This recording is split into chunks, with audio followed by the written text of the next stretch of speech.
If you're in a problem and you can't get rid of it and it's playing on your mind, you can't go to sleep, you feel like the world has caved in on you, do these three things. I'm going to make it easier.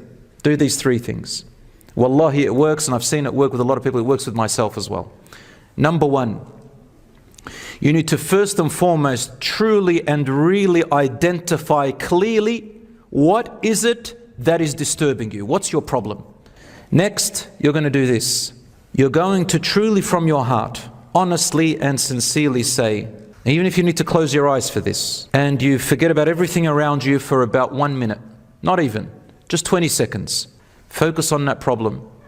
Close your eyes and say to Allah, if you believe in Allah, say to Him, "Oh my Supreme Lord, I'm going to take this problem off me. I don't want it anymore. I don't want to think about it. I don't want to deal with it anymore. And I am giving it to you, Ya Allah.